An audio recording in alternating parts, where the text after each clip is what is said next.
The rain began like a question, soft, tentative at first, then insistent, plinking against the tin awnings and pooling along the gutter like something that could not be denied. Under the yellow halo of a lone street lamp, a man in a threadbare coat stood very still, a cardboard box tucked under his arm. The box smelled faintly of metal and stale bread. From one corner, a battered medical textbook peeked out, cover scuffed, spine taped, a dozen dog-eared pages the color of cheap newsprint. No one who passed that lamp noticed him. He could have been anyone, an old teacher on his way home, someone who'd lingered after class to tidy up the science lab. But in a city used to looking ahead, not at the work of quiet hands, he carried something simple and dangerous, a resolve to do the small right thing. Across the street, under the thin overhang of a closed bakery, a boy sat with his knees pulled to his chest, coat wrapped tight against the rain. His hair clung damply to his forehead. His fingers had the pale whirls of someone who had known cold nights more than warm houses. He was not a child of no name. In the neighborhood, he had a dozen nicknames that fit different people's pity and indifference. We will call him Micah, because the sound of that name is like a promise. Short, easily lost, but holding a shape that could be filled. When the man walked toward the bakery, he did not pause to ask whether anyone was watching. He did not look for applause. He stepped off the curb and crossed the wet street with a slight limp the cold had carved into his shoulders. He left the box on the stoop and turned to the boy with a soft, plain smile. It was a smile that knew how late it was to do anything remarkable. "You look like you could use something warm," he said. Micah squinted at the stranger. He had been taught by years of practice to make himself small, to hope less than he feared. The teacher's voice had no tone of judgment, only the steady cadence of someone who had been reading aloud for decades, used to carrying attention with words. "I'm okay," Micah said, and the words were the automatic armor of someone who learned to say no to offers, because offers usually meant strings. The man set the box between them and opened it. Inside, 2 paper cups nested in their sleeve, steam licking the edges. A wrapped sandwich with a smear of something savory. A damp hand towel folded careful as a letter. And atop the bread, the book, W.H. Carter's Manual of Clinical Anatomy, the spine a testament to repeated study. The cover had an old inked name on the inside, now blurred, E. Harrow. Micah reached without much hope. The warmth of the cup seeped into his palms. The scent of broth and burnt toast filled the little space between them like an unspoken prayer. He lifted the book as if it might weigh the same as a stone. Instead, it felt like the heft of another life. Dense with small notes in the margins, underlines in pencil, a scrap of paper folded into page 2, a list of names, a few dates, an address crossed out, and a single word at the bottom. Scholarship. The teacher watched him study the book as if he were counting coins. He had been a teacher for 27 years at a public high school on the east side, where the kids came to learn chemistry and sometimes how to hold themselves through trouble. He taught with a stubborn patience, a habit of returning to the same bored stroke after stroke until the messy letters made sense. He was not a man who expected recognition. He did, however, keep certain things, an old ledger, a shoebox of letters, a small trust account named in a manner so practical only he would have thought to call it for education. He had earned modest pensions and tipped wages from substitute days. It was not wealth by anyone's measure, but it gave him choices he neither flaunted nor explained. "Take the book," he said. "You can start with the pictures. I'll show you what the bones look like." Micah edged one eye up at him. "You sure you want to be caught giving a street kid a medical book?" The man's laugh was gentled by rain. "I was just a teacher once," he said. "If I see a mind, I like to feed it." That was how it began, the small breach in a wall that had kept the boy invisible. The teacher's name was Elliot Harrow, though the neighborhood, when it bothered to notice, called him Mr. Harrow. He lived in a neat, narrow apartment above the bakery where, in a way of things, everyone knew the hours and the way the light fell on the linoleum at noon. He did not own a car. He owned a bicycle with a broken bell that he had never fixed because the sound reminded him of a childhood he almost forgot. He carried with him that medical book because the phrase, "to serve life," had once come at him as something like a command, and he liked to imagine in the quiet that he could keep learning. Micah took the book home as if it were contraband. He perched beneath a cracked window in the back of an abandoned lot, open to the plates that showed the human heart, as if a city's engine. He traced the neat arrows with a fingertip that had learned to read cigarette burn marks and grocery labels, and in those nights, under streetlight and doubt, he began to name the parts and imagine a life where someone like him could hold a stethoscope and ask simple questions the way doctors did on the few rare days he had watched them in the ER. Mr. Harrow noticed how Micah kept coming back to the bakery at odd hours, just after dusk, when the lights made rings in puddles. He noticed the way the boy read every page with slow reverence, as if the book were a map, and Micah was trying to find out whether the map could lead him somewhere. He noticed, too, the way Micah's hands, where they were not protecting themselves, wanted to learn, jotting letters in the margins of grocery receipts, practicing loops of handwriting in spilled flour. So he brought a chalkboard and a set of flashcards down from his classroom at odd hours, when the janitor would not look. He brought an old chemistry kit that was mostly glass and memory.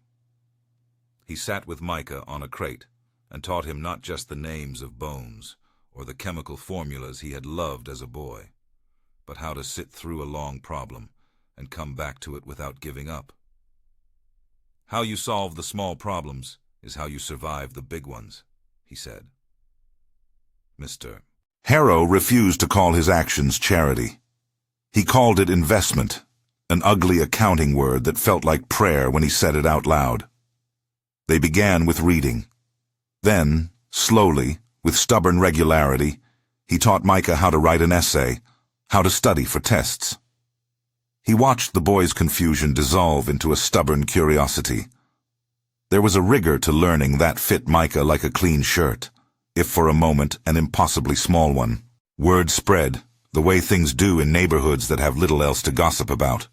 A teacher who brought late-night classes to a kid under the awning. A man who delivered bowls of soup with a book tucked under the lid. Some people laughed. Others said he had a heart too big for his means. A few, Donna Martha, who had once been a nurse and now fixed up mismatched quilts for the elderly, brought bandages and warm socks. Claire, a small child who lived across the hall with a babysitting mother, used to toddle by and hand Micah crayons. Those small acts knit into a net of ordinary kindness. There are decisions that look like obvious choices if you are not living them. A teacher sees a child hungry for knowledge and decides to teach. The complexity comes in the years that follow. Scholarships must be applied for. Schools demand paperwork. Certain doors open only if fees are paid. Elliot Harrow did not have a sugar-dusted history of wealthy benefactors. His means were not grand. He had a pension that covered his rent, a savings account that covered the occasional emergency, and a trust from an aunt who liked to think herself philanthropic enough to leave a little for education.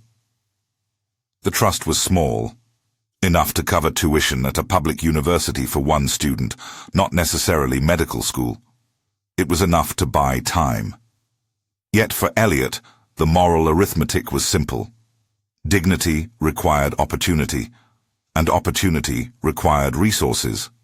At first, it was enough to teach Micah the alphabet of anatomy. They worked through flashcards by the light of a hand-me-down lamp in the back of the bakery, or on the stoop behind the school when the sky was high and blue and the city felt less like a thing pressing tight. Micah read aloud, mispronounced, corrected, and then began to sound the way someone does when a language fits their face. He read about lungs and vessels and the slow drum of the heart, and he listened as Elliot translated complicated sentences into the simple bones of meaning. Medicine is not glamour, Elliot told him once. It's patience agreed upon between people. Micah wanted to be useful.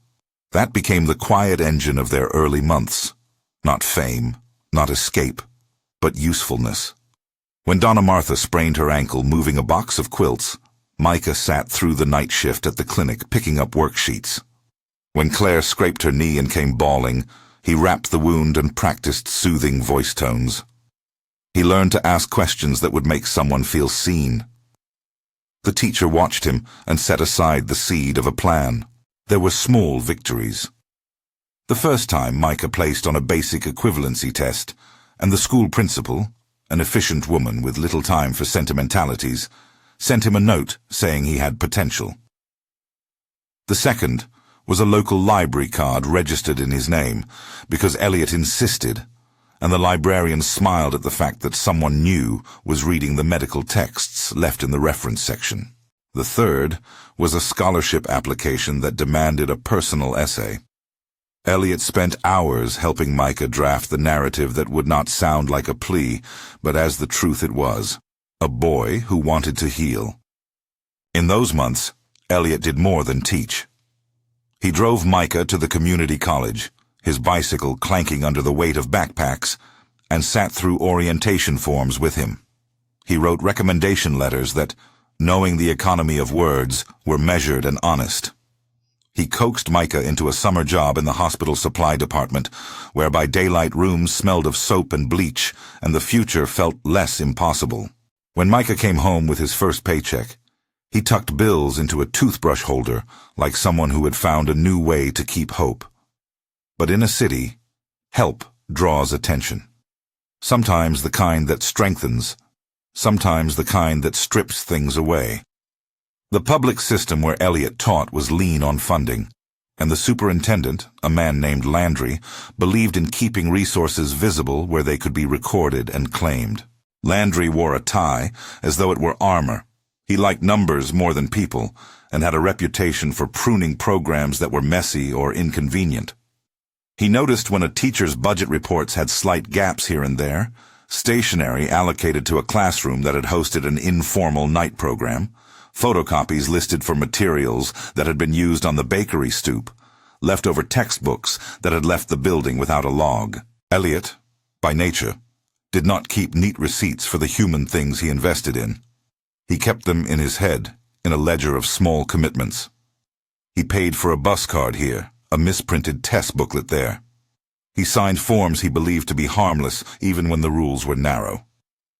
In a system that valued audit trails, his quiet expenditures would later be visible only as omissions. So it was inevitable that Landry, scanning the school's ledger for neat efficiencies, would stumble on lines that did not reconcile. He would see a field trip listed as fully funded when no budget line could be traced, and he would ask. People like Landry assume motive where there may be none. To him, discretion is code for concealment. Charity must be declared and recorded, or it is suspect. If someone spent school supplies on neighborhood kids, he suspected favoritism, or worse, misuse. Meanwhile, the boy who once slept under a bakery awning kept learning. He began to answer real medical questions posed by the interns at the community hospital where he worked. "What's the systolic?" someone would ask, hands dusted with sanitizer, and he would reply with an accuracy that made older students pause. He was quick, methodical, and astonishingly calm. The hospital staff began to notice the kid who always knew where the bandages were and who could find the vein of the IV in record time. But life is not a straight line. There were nights when Elliot's cough would settle into his chest like a heavy cloak, and there were months when his pension did not stretch as far as he thought. He had an old injury in his right knee from years of cycling to school and hauling cabinets of supplies. Sometimes he would come back from an errand and find his apartment cold because he could not afford a small repair on the heater. At home, he had a shoebox labeled "For Education," a practical archive of small deposits and notes. He had a briefcase, too, battered leather, once polished, inside a neat bundle of letters and an envelope marked only with a date. It contained a decision he had sworn to keep quiet. a directive to a local trust manager to pay for one student's further education under the condition that the benefactor remain unnamed. He had set it up years ago after a conversation with an aunt who believed in schooling and secrecy. The fund wasn't enough for medical school, but it was leverage against time. Elliot kept the briefcase locked under his bed. It was not a chest of gold. It was a map of modest options. He told himself he would only open it if a life demanded it, if a mind and a heart matched the resources, and if the angle of the need was right. He liked that deciding in private was like making a vow. Silent faith is small, he thought. It does not want photographs. On a blustery October evening, with gutters full and the city wet as a bruised fruit, Landry's email landed in the principal's inbox. Formal, organized, calling for an audit. There was nothing in the message about students' lives. It was about receipts, allocations, and compliance. For a moment the school office hummed like a threatened hive. Elliot read the terse note on his break, the words punctual and thin. Internal audit, it said. Review of extracurricular allocations. He felt something close to a chill, not fear. Slower, more like an old ache that knows its familiar pain. He had lived a life of small confessions.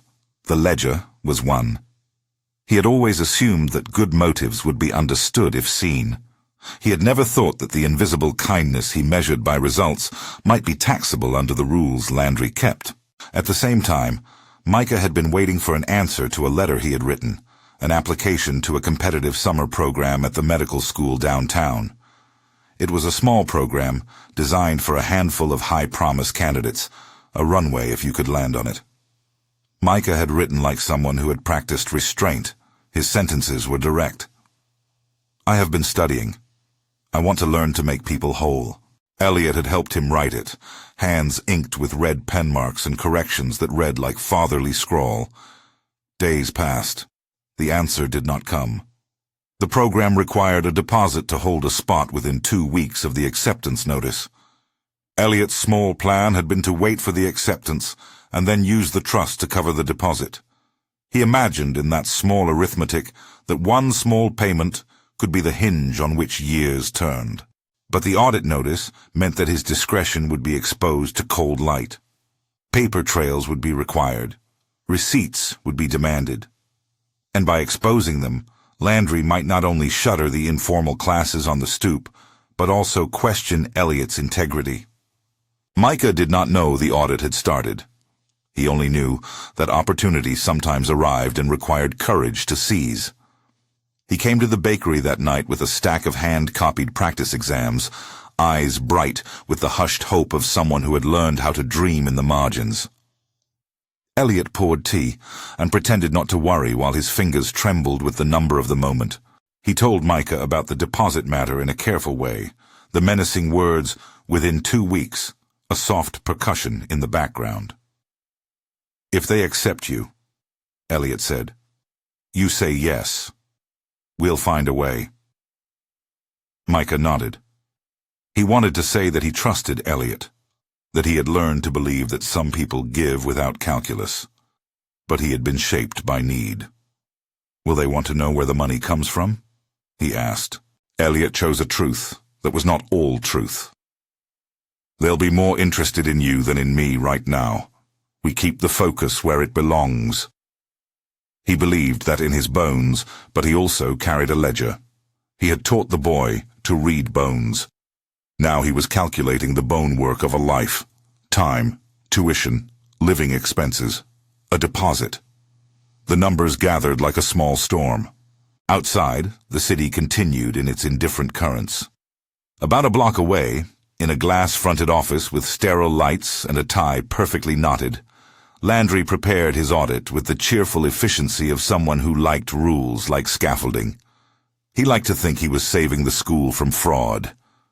He did not like the possibility that unrecorded actions could become legend without the discipline of oversight. He did not know, and would not later acknowledge, that he too had once been the recipient of a quiet favor that had changed the trajectory of his life. People who keep ledgers do not often remember the small hands that fed them a step. A week later, Micah received the acceptance. A modest, formal envelope turned the ordinary act of opening a letter into a sacrament. His fingers shook so much he spilled tea on the corner. "You got it," Elliot said, and he felt both joy and a tremor that would not be soothed. "Deposit due in 10 days, the letter added in tiny, polite print. 10 days. Hours of nervous calculation followed. Elliot spread out his modest records on the dining room table, a calendar where he had carefully written the anniversaries of former students who had succeeded, a copy of the trust document with stipulated amounts and legalese that read like a foreign tongue. He had once set up the trust with his aunt because she had insisted that he do something useful with the modest savings they had scraped together. He had never expected it to be used in this way, but the aim of the fund had always been education. The moment of decision came at night, in the small lamplight of his kitchen. He opened the briefcase under his bed and found the envelope that bore a date and a small notation. Release upon request for exceptional education. Exceptional. The word sat in his palm like a pebble. He could call the trust manager and request a disbursement. He could write a check and risk the audit showing an undeclared purchase. He could try to find a community organization to sponsor the deposit. None of these choices were clean. One required bureaucracy, another required risking a reputation, and a third required the basic human courage to ask others to believe in a boy without a last name. Elliot thought of silent faith as a habit of small acts, not a theatrical one, but sometimes, he thought, faith has to be louder than it is used to being. He decided to combine the two. He would request a modest disbursement to cover the deposit, and at the same time begin to make visible the work he had done. Letters, attendance sheets, testimonies he had collected over the years, written by students and neighbors who had seen the classes that were never meant for headlines. He would prepare a file robust enough to show that any funds used had been for educational purposes, a paper trail to answer the audit's cold gaze, even as he kept the trust's original condition of anonymity intact, if at all possible. There is an awkward heroism in bureaucratic defense. Elliot spent nights compiling forms, calling the local legal aid center, and asking Donna Martha to sign a note acknowledging that she had seen the tutoring sessions and the medical-oriented work. She agreed without ceremony. "You always did the right thing quietly," she said. "Now do it loudly enough for them to see." Micah watched the preparations with a mixture of gratitude and guilt. A boy who had learned to be small felt suddenly as though he were the center of a reckoning. He did not want Elliot's name tarnished. He had grown to love the man like a mentor and, in small ways, a father. The idea that the world might punish the teacher for the teacher's kindness felt like a personal wound. The first public sign of trouble came in the form of a staff meeting that smelled of burnt coffee and paper. Landry spoke in calm, clipped sentences. He asked questions about after-hours programs and whether those programs complied with the school's code. He asked whether supplies were being logged. No one in the staff room had thought to keep an attendance sheet for a class in a bakery doorway. "We must be accountable," Landry said, and in the same breath announced an external oversight team would visit. Later, in the fluorescent light of the chemistry lab, a student posted a photograph on social media that would come to matter more than anyone expected. Micah and Elliot bent over a tray of models, laughing at a badly mixed compound, the medical book open and a bowl of soup on the side. The post was a small, honest joy, the kind of thing friends share. But in Landry's hands, the photograph was evidence of unauthorized programming. The audit team asked pointed questions. Who funded the soup? Why was a school book off campus? Who had permission to run a program? Elliot answered each question with modest honesty. He produced a list of supplies and donations, receipts that covered what he had paid for himself. He described nights teaching outside the school as someone who believed education could leak beyond walls. He did not volunteer the contents of his locked briefcase. The trustee's directive had been private, and he intended to keep it that way. He thought he could reconcile the trust request with a public showing of the work done.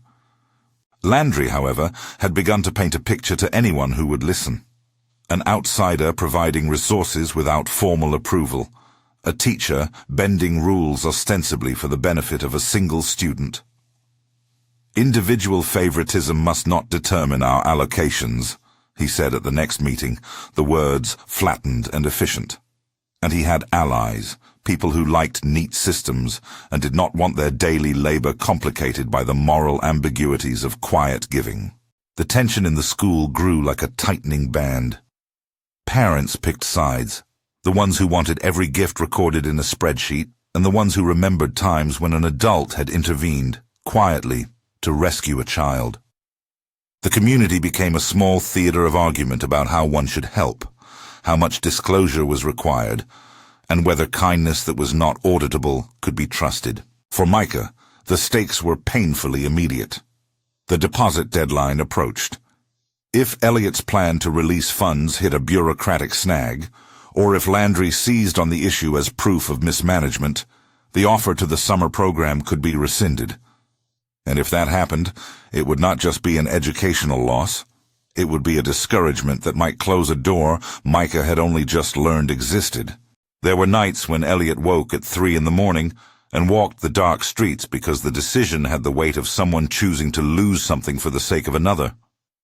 He thought of his own life, the mistakes he had made, opportunities he had turned away from, a marriage that had frayed into polite distance, a career path left untraveled because fear had more persistence than he liked to admit. He had once wanted to do more than teach. He had once been young enough to burn for causes and naive enough to believe the world always responded to good intentions. Somewhere along the way, he had learned the value of quietness. He had learned that a promise kept out of sight still mattered. He also thought of what it meant to leave a legacy. Not the plaque on a wall, but a living continuation, a life shaped by his quiet interventions. The briefcase beneath his bed was a covenant he had signed silently. It seemed cruelly inadequate and yet perfectly honest. A small fund, directed to lift one life. The more he thought about what he had set aside, the more he recognized that sometimes the only way to be faithful was to make a measurable sacrifice. Micah, for his part, had never known comfort larger than what a warm bowl provided. He was learning, painfully and happily, what it meant to be entrusted with a chance.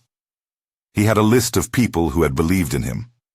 A nurse who kept extra gauze, a librarian who saved out-of-print medical periodicals, a teacher who bought him a pair of used scrubs. He had started to dream in long arcs, a residency someday, a small clinic where people without money could have their wounds stitched and their lives acknowledged.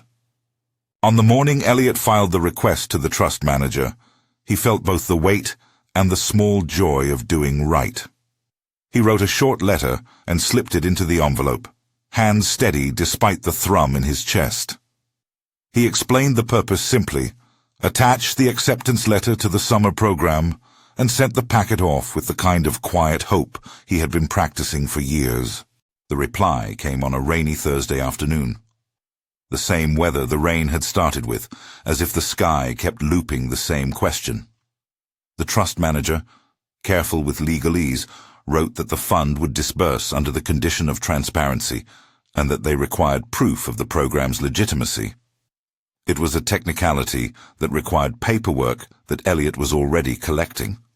The deposit could be covered if a payment could be made within 72 hours. 72 hours. That number landed on the table like a gauntlet. Elliot could make a transfer immediately if he allowed the trust manager to put his request on record. That would make the source visible, which might be enough to placate Landry, or it might be enough to expose him to accusations of circumventing protocols.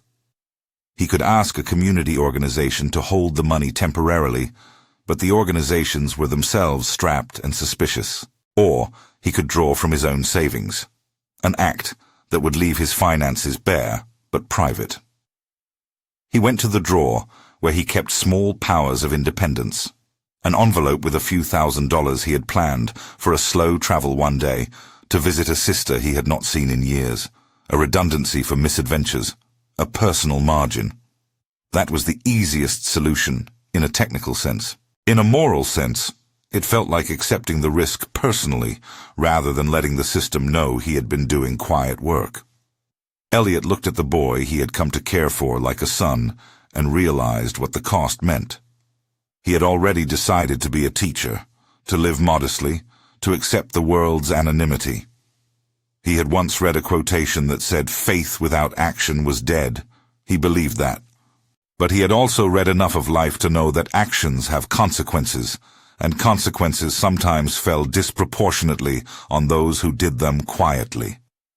If he used his own money, he risked nothing more than his dry balance.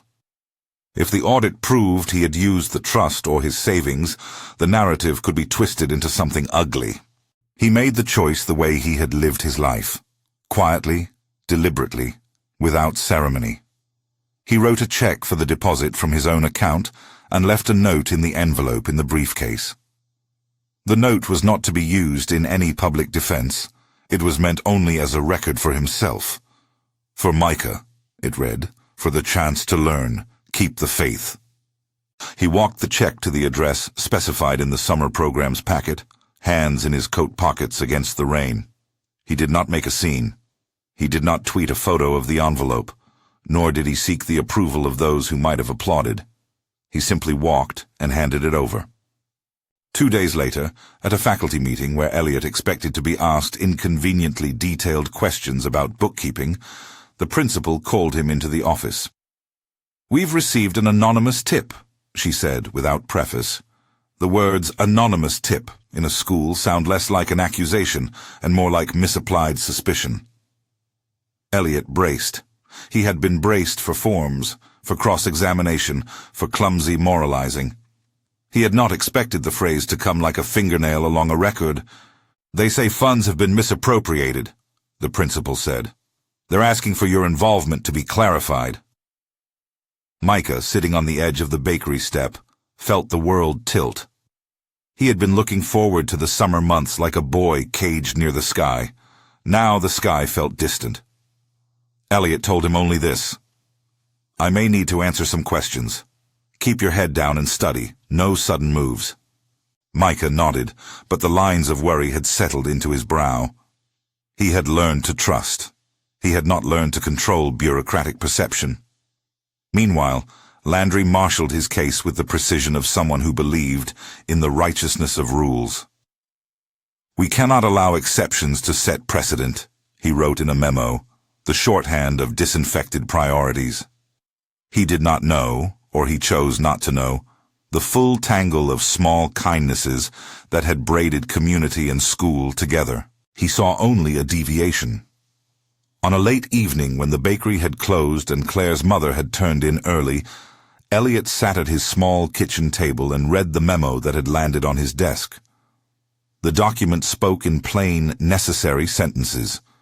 It required him to present a full accounting of any outside educational activity, a list of participants, and proof of source of funding for any resources provided.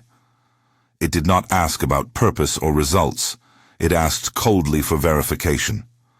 Elliot placed his hand on the envelope inside the briefcase and felt the paper's thinness like a threshold. He knew that in answering the audit fully, he would be making visible everything he had done. He knew that in hiding the trust, he might be protecting the boy, but also risking the appearance of concealment. He had to decide whether to make the quiet public. He made one more list, not a ledger, but a list of faces. Donna Martha's bandaged hands, the librarian's soft smile, Claire's crayons, the hospital orderlies who had taught Micah to carry trays without astonishment. He wrote them down as if they were witnesses that could be gathered. He called a few that evening. Some answered. A couple said they would come by the next day to the principal's office to say what they had seen. Not a crime, but a chain of small lessons. When Elliot told Micah what he was about to do, to make the work visible, to call witnesses, to open his briefcase and let a small private trust be known, Micah's reaction was immediate and complicated. "You don't have to," he said. "I can let it go." Elliot folded his hands around the mug, felt its ordinary warmth. "It's not just me who will be judged," he said quietly. "If this program disappears, it's not only a shame for me, it's a harm to you and the others who have begun to learn." Micah looked at him long, and for a moment the city quieted to hear the breath between them. The boy whose life had been shaped by abandoned streets had learned to weigh trust carefully. He nodded, because he had nothing to lose and everything to gain if someone like Elliot kept his seat at the table. They would prepare. They would gather the evidence of their small labors. They would make the quiet visible enough to survive the audit. But in the background of every phone call and every recorded testimony, there was something else. A pressure that had nothing to do with forms and everything to do with timing. The deposit deadline at the summer program. The clock ticked louder than any calculator. On the morning everything might change, Elliot mounted his bicycle and rode through streets the color of wet coins. He felt the small, urgent fatigue of a man who had spent long hours doing the right thing and then had to spend more hours proving it. The rain that had begun as a question at the start of their story had not stopped. It had learned to be a fact. When he reached the school, the crowd was not large, but it was the wrong shade of public. Landry stood at the edge of the courtyard with his tie straight and folded arms, a figure who made order look like duty. Parents hovered with a neutral curiosity. A reporter from a local rag, small-town muckraker with interest in a tidy scandal, hovered too, sensing the possibility of a story where a teacher's private kindness might become a headline. Elliot stepped into the principal's office with his file under his arm, the documents he had compiled, the signed letters, the attendance sheets, the receipts, even the little notes where students had written in clumsy ink to say thank you. He set them on the desk like an offering. He felt for a moment the small tremor that comes with giving evidence of your own heart. "We did what was right," he said. "I did what teachers have always done when the system fails. Teach. If the rules need changing, so that children are not left outside, fine. But don't punish a man for trying." Landry's response was measured. He would not be moved by appeals to sentiment. His tools were forms and policy. "We will examine everything," he said. "We must ensure transparency." Outside, Micah waited. The offer to the summer program was fragile as a bird's egg. He folded his hands together and prayed in the secret, private way of people whose mouths do more than form lips. He mouthed the small, careful sentences he had learned alone. Give thanks, ask for steadiness, ask for courage to meet what must be met. Then he went back to studying, pages folded, pen tucked behind an ear. The school's review moved with the precise slowness of committees and the sudden momentum of gossip. Papers were photocopied, interviews were scheduled. The reporter who had sniffed scandal drafted an eyebrow-raising piece full of questions that read like accusations when placed against the town's appetite for a story. Landry supplied the neat facts. A teacher implicated in unsanctioned programming, materials unaccounted for in an audit. The headlines did not say, "Attempt to rescue a life." They said possible misuse of funds. Headlines do not often care for the softness of motives. Elliot answered the questions the only way he knew how, with facts and witnesses. Donna Martha wrote a short, clear statement about the night classes and the children who had learned to read. The librarian produced checkout records for the books Elliot had circulated. A nurse from the community clinic, an RN named Javier, wrote a note about Micah's steady hands and quiet competence when the hospital needed help. The presence of such small testimonies was like gathering pebbles to stop a rising tide. At the hearing, Landry sat like a man who had rehearsed each line as if it were a drum to keep in time. He asked about paperwork. He asked whether the soup had been purchased with school funds. He asked whether any formal permission had been given for off-campus classes. Elliot answered with the kind of honesty that is sometimes mistaken for weakness. He said yes to what had been paid from his personal pocket, yes to nights teaching under awnings, yes to taking a book home so it might rest in other hands. He admitted to not having kept receipts for every small kindness. He turned the ledger of his heart into a stack of witness notes. When Landry called the work informal, with a crispness that suggested corruption, a murmur moved through the visitors' gallery.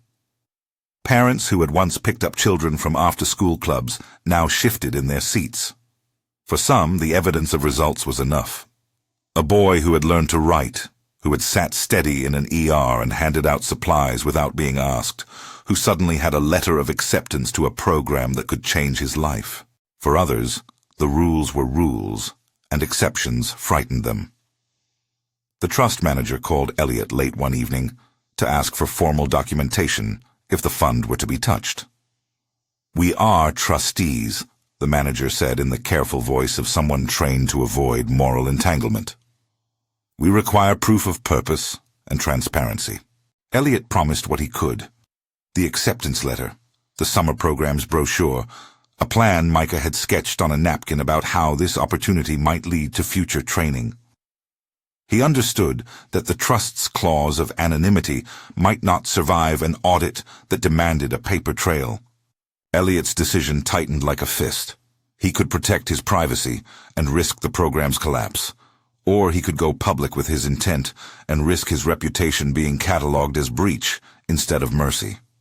He made the choice the old way, by deciding not for the applause of others, but for the life facing him. He authorized a limited release from the trust, large enough to cover the deposit, and a short stipend for Micah's summer living expenses, with the stipulation that the trustees coordinate with the school's administration to document the expenditure. He wrote a short note to the trust manager. For education. For Micah. He taped it to the inside of the briefcase as if such a small thing needed witness even when announced. When the news broke that Elliot had used funds for an educational purpose and had documented his actions to the trustees, Landry's angle shifted. He could no longer easily paint the situation as a simple misuse. The narrative had to account for purpose and the town's own rules about fostering student opportunity. He shifted from the confident tenor of accusation to the cooler language of procedure. "We will need a policy," he said at the next meeting. "We need oversight." Elliot welcomed oversight that protected children. He did not welcome the way the language could seek to criminalize generosity done in pockets. He had always believed that institutions existed to protect the vulnerable, not to punish the hands that tried to keep them from falling through. His defense was not rhetorical flourish. It was the evidence of months and years, a file of notes, attendance sheets scribbled on the back of bakery receipts, letters from the hospital staff noting Micah's competence. The file looked small next to the machinery of bureaucracy, but it was real. Landry, however, retained an ally in the form of a local councilman who favored conservative budgeting. The councilman called for a formal review of all outside programs. He spoke at a meeting with the kind of gravitas that makes policy sound like armor.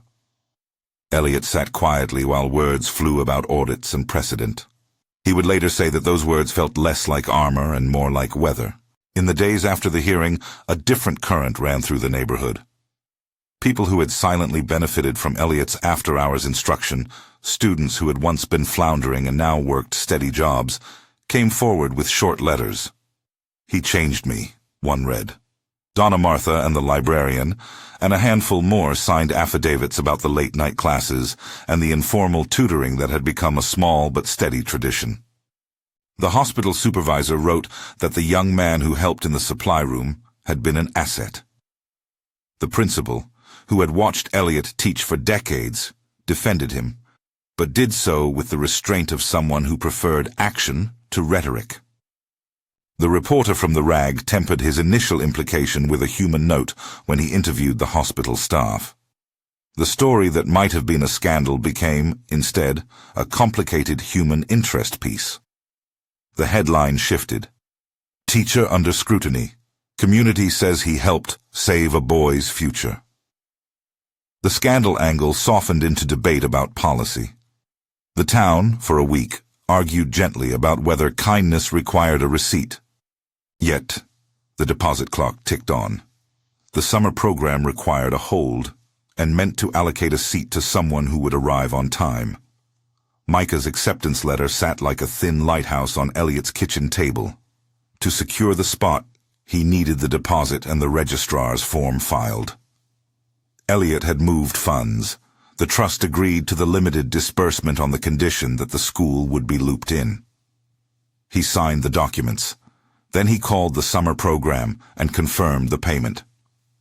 He did it with the quiet of a man who had spent his life teaching others how to make choices. Micah boarded the bus to the downtown campus, like someone walking into a cathedral. He had never been to a place that smelled of new paper and possibility. The program was short, 6 weeks of intensive exposure to basic clinical work and college-level classes intended to seed a career. There he met other students who had arrived with their own strange cargo. A family, a scholarship, an unspent hunger for stability. Micah arrived with a teacher's note and a pile of hand-me-down scrubs. Over the summer, the boy who had once slept on a box of newspapers learned to keep a patient's chart updated, to speak in the deliberate, humane cadence that makes people feel cared for rather than examined. He moved through clinical rotations with an earnestness that belied his lack of formal pedigree. He made mistakes. He dropped a tray one night and nearly broke into tears. But he learned and corrected himself. Elliot wrote him letters on yellowed paper and sent clumsy postcards folded in the margins with advice. Practice your handwriting. Learn to ask the right question.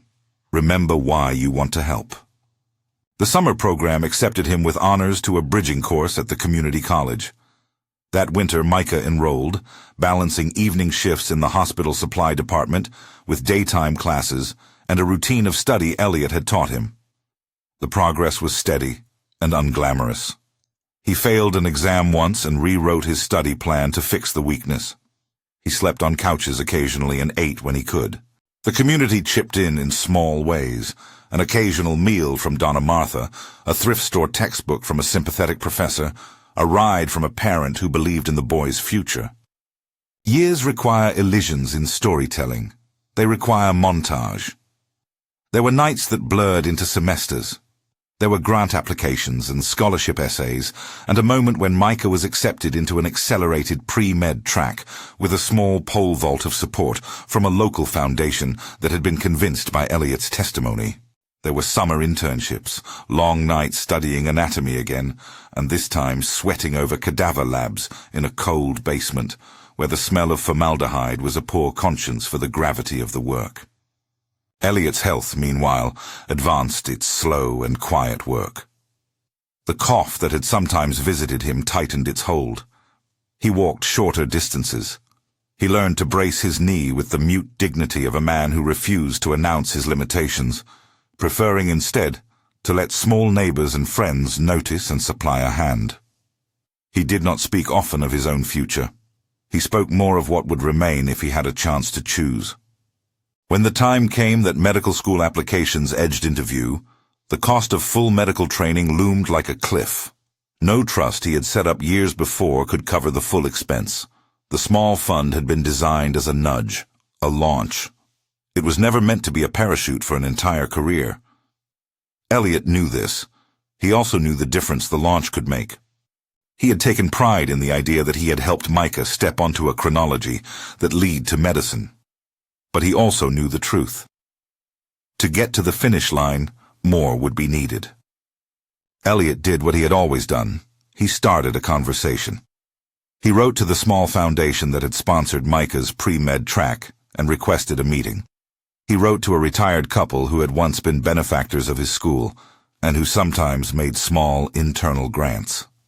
He spoke to a handful of former students, now scattered across modest jobs, and asked if they might chip in. He did not ask for a sum sufficient to buy a private education. He sought a bridge, scholarships, stipends, an honest plan that would let Micah apply to medical schools with the support of the community behind him. That is the way communities change destinies, not with one shining check, but with many small confirmations.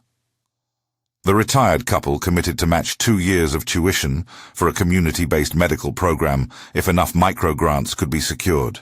The foundation offered a small loan with favorable terms if Micah could show steady progress and acceptance into a primary care track focused on underserved areas. Former students organized a modest fundraiser at the community hall. People donated quilts, homemade pies, and the promise of babysitting so young adults could attend. They sold tickets and assembled into that other machinery of modest hope, people pooling what they could. Micah applied. He wrote essays in the late hours while keeping a night job at the hospital.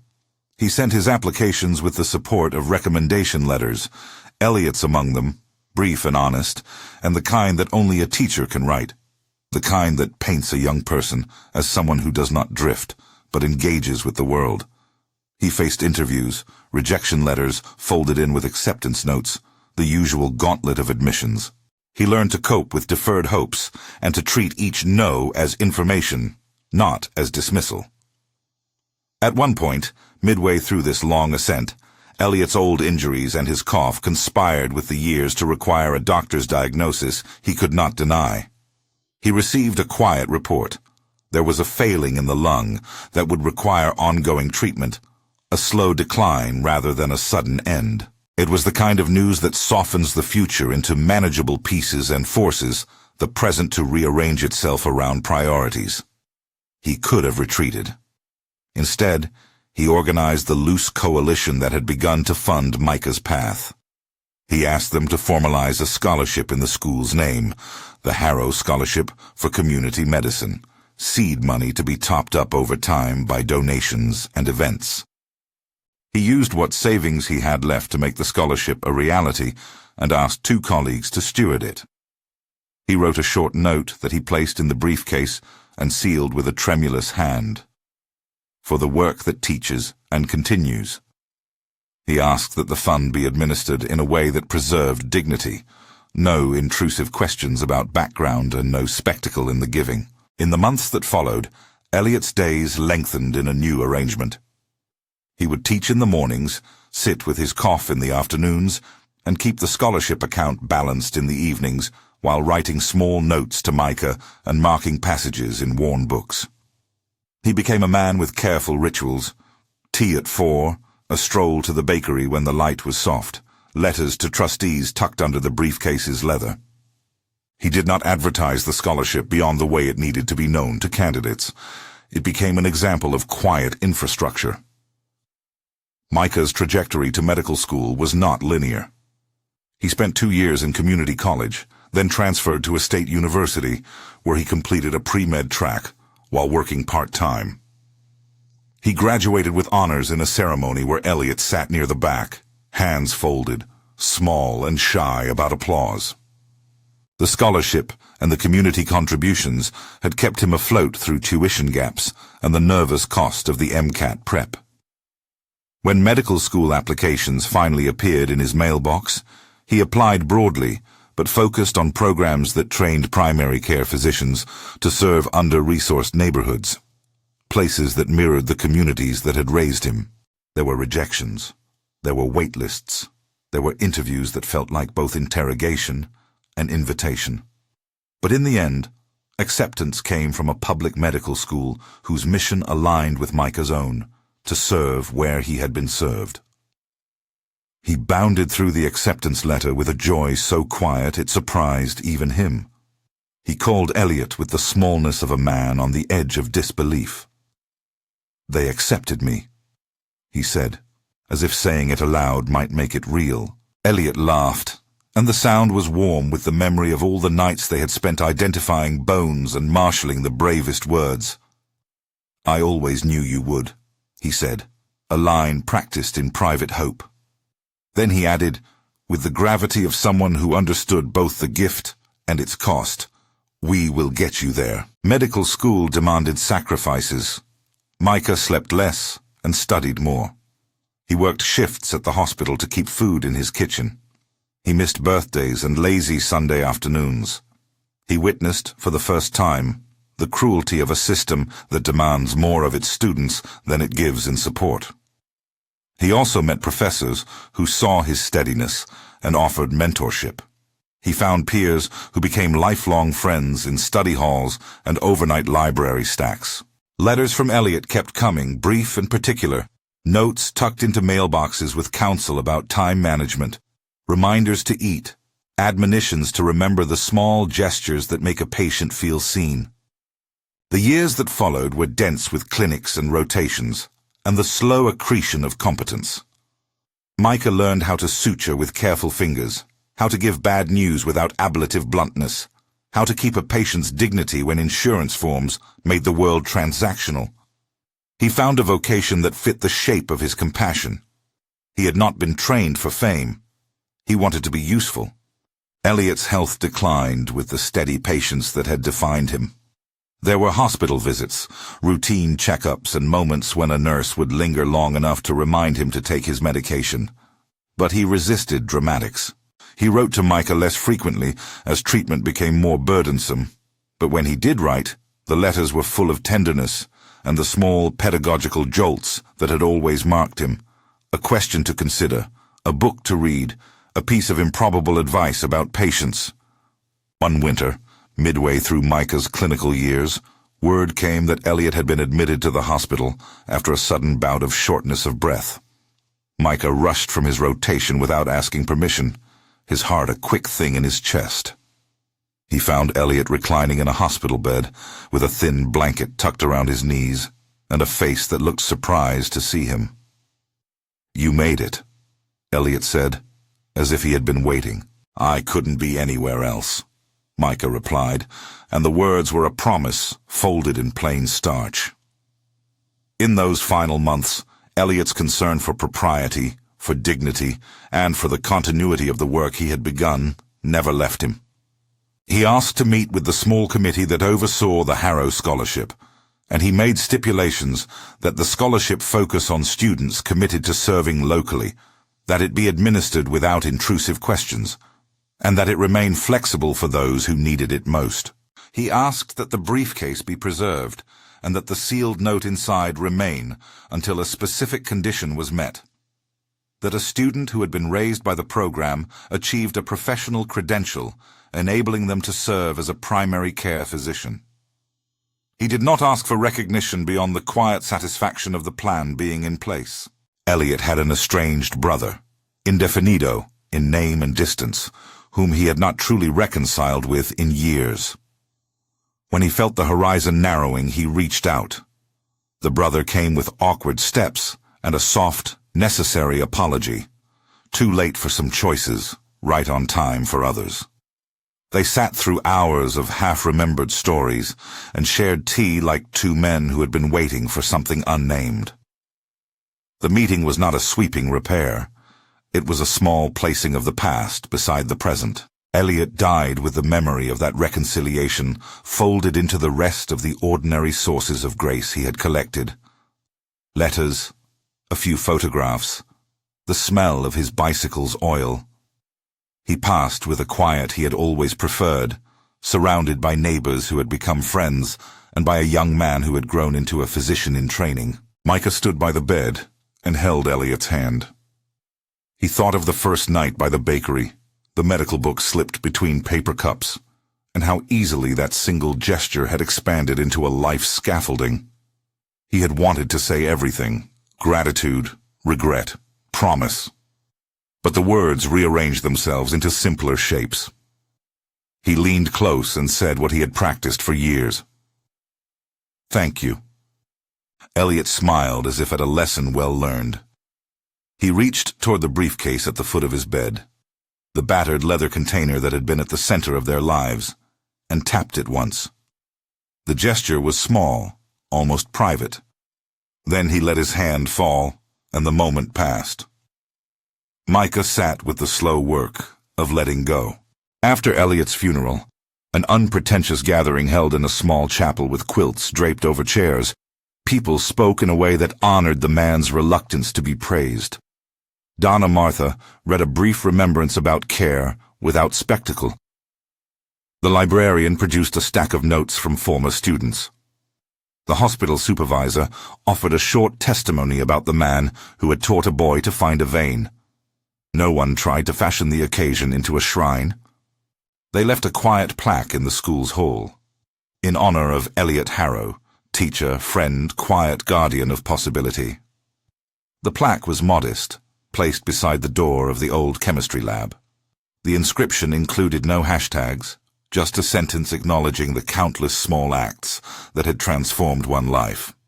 The briefcase, when it was opened as per Elliot's request, contained the sealed envelope and a small note. The trustees, following his wishes, released additional funds devoted to Micah's continued training, contingent on his acceptance into a residency program that committed to serving the underserved. The release was not the magic of an instant miracle. It was the careful application of a plan Elliot had once set into motion. The trust had been modest, but paired with the community support and the scholarship structure, it became enough to clear a path that had been narrowing. Micah finished medical school with the steadiness of someone who had been schooled by hard winters and warmer kitchens.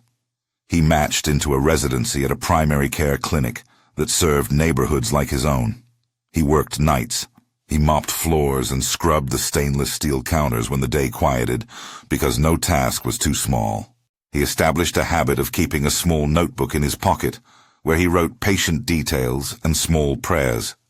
Not to ask for miracles, but to remember the human facts that underlie every chart.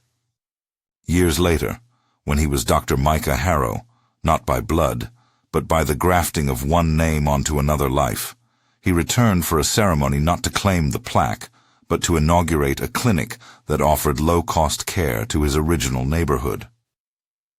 The clinic had been funded in part by the Harrow scholarship proceeds, by a health department grant, and by the small generosities of people who had learned to give without flair. The ribbon was cut not by a single prominent hand, but by 10 people who had played a role. A nurse who had once bandaged a neighbor's arm, a librarian who had saved books, a retired teacher who kept the scholarship account honest. At the ceremony, Micah spoke in quiet, fierce sentences about dignity and the obligation to make one's skill a service to others. He spoke of a teacher who had given him a book and then gave him his life's work through years of patient instruction. He did not make Elliot into a saint, but into what the man had wanted to be remembered as. Someone who chose quietly to bear the brunt of being generous. The Harrow Scholarship continued to fund students who showed commitment to community medicine. Micah, as he gained seniority, set aside a portion of his salary to keep it going. He mentored young people who had been denied before, and who showed the same hunger he had once had, a hunger shaped less by fame and more by usefulness. The clinic he helped found ran on principles Elliot would have recognized: dignity first, paperwork second, patients listened to before diagnoses pronounced. Years later, on a rain-scented evening that echoed an old memory, Micah found himself standing under the same yellow halo of a street lamp where he had once sat with a book on his knees. He had come to bring a small stack of books for a neighborhood learning circle he ran on weekends. Children sat on the stoop and listened as he read aloud passages about anatomy, about how the heart is both muscle and metaphor. He watched their faces light like small lanterns. A boy approached him, shoes patched and eyes steady. He reminded Micah of another younger self. The boy asked a question in the plain way of someone wanting to make a life that is useful. Micah knelt and put the same battered medical text into the boy's hands. "Start with the pictures," he said, and the words fell like a gentle benediction. Micah had learned the secret that had first been given to him. Faith often shows itself not in spectacles, but in the small, stubborn endurance of ordinary goodness. He had learned that mentorship is a chain, and that each link needs tending. The clinic's waiting room filled with stories, some sad, some luminous, all human in their clutter. He listened. He treated. He wrote prescriptions and wrote letters of recommendation. He allowed himself to grieve privately for the man who had made all of it possible, and to celebrate publicly the life that had begun to blossom in other hands. In time, the school's plaque faded a little at the edges, as plaques do. The clinic's walls acquired photographs of people who had been patients and later volunteers. Somewhere in the school's safe, the briefcase remained, a relic not of wealth, but of intention. The sealed envelope Elliot had left was opened once the trustee confirmed the conditions were met. Its contents had been a single, modest check and a note that read, in Elliot's careful script, "Give chance to those who will give back." The check had been spent long ago, not on spectacle but on tuition, on travel to interviews, on a stethoscope for a nervous first-year student who did not yet know how to steady a hand. The note, reproduced in the scholarship folder, continued to shape policy. The scholarship had to preserve the dignity of its recipients. Micah's own children, if the story keeps unspooling like life does, would grow up with the habit of service as a family tradition. They would tumble into volunteer programs on weekends and would learn that a life's architecture is built of small, reliable acts. They would hear the story of the teacher who sat in the rain and handed a boy a book and a bowl of broth, and they would know that the deed mattered not because it was public, but because it was true. People sometimes ask whether such things hinge on the personal character of a single individual or on the system that either supports or obstructs that character. The answer is both and neither. Elliot's choices mattered because he chose them. The system's machinery mattered because it could have crushed what he had started, but did not in the end. What mattered most was the network, the net of neighbors and colleagues, who, when asked, turned in their small lights and together made something larger possible. The city continued to have its practical problems. Policies changed, people moved in and out, schools rerouted budgets. Landry eventually retired into a different rhythm, and years later had an old man's humility when a former student, heedless of the past, brought him a patient and an apology. Governance, after all, is a conversation, and sometimes transcripts of mercy become part of it. What remained constant was the presence of people who refused to let the vulnerable be invisible. On the day Micah opened the small clinic's first patient's chart and looked up to see a child from the neighborhood whose name he had coached on a summer evening, he remembered Elliot's quiet voice. He remembered the medical book and the soup and the way that small, unremarked faith had taken the shape of years. He had become a doctor, not because of a single check, but because of a tide of small confirmations, because a teacher chose investment over convenience, because a community decided to stand. When he thought of Elliot, Micah thought of a phrase the teacher had once used in a half-joking, half-sincere way: silent faith. Elliot had meant it as a posture, doing the work without a fanfare, trusting that the grain of kindness pressed into the soil of a life might sprout over seasons. Micah had learned that faith does not need a microphone to alter the arc of a life. It needs steady hands and stubborn endurance. At the clinic's small annual remembrance, a potluck held under festive strings of bulbs, Micah handed a child a page torn from Elliot's old anatomy book.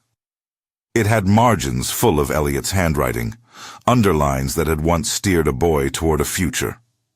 The child turned it over, eyes wide as if the paper could glow. Micah knelt and said, with the low reverence of someone who carries memory as responsibility, "This came from a teacher who believed you could learn." The child nodded, as children do with a directness that will not do for adults who prefer nuance.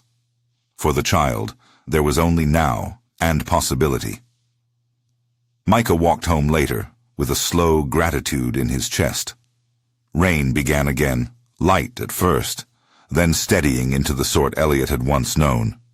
He paused beneath the same yellow halo where so many of the story's small movements had first aligned. He looked up at the light and thought of a man who had once been only a teacher and had become the hinge for a life. He reached into his coat and touched something worn, the leather of a small case he had been given. The same battered briefcase Elliot had kept for years, now a relic of a covenant kept. He had no need to keep it locked to feel its gravity.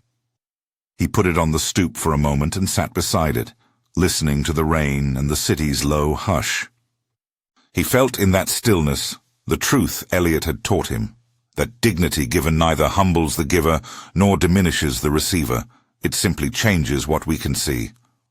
Many will want a single moral from any story like this: act and be rewarded, give and expect return. But that is not the arc here. The point is not calculation. It is the practice of making small, steady choices for the sake of another human being. The point is that one person's resolve to teach and to protect a boy's chance became an outward ripple. Friends, neighbors, a hospital, a scholarship, a clinic. So that the teacher's silent faith produced a public good. Years later, when Micah walked through the clinic and saw a young man take his first steps into study there, he would hand him a book and instruct him on which pages had the best diagrams. And when the boy asked, as Micah once asked, why some people choose to give without seeking recognition, Micah would say simply, "Because someone did it for me." The plaque in the school's hall would continue to tell a small portion of the story. The scholarship would continue to underwrite modest dreams. The clinic would continue to stitch the frayed edges of community life back into daily service. Silent faith would go on, not as a motto, but as a habit. If you have known the quiet hand of someone who helped when no one else noticed, you know how a single, small choice can reverberate. If this story moved you, share it with someone who needs hope and type silent faith.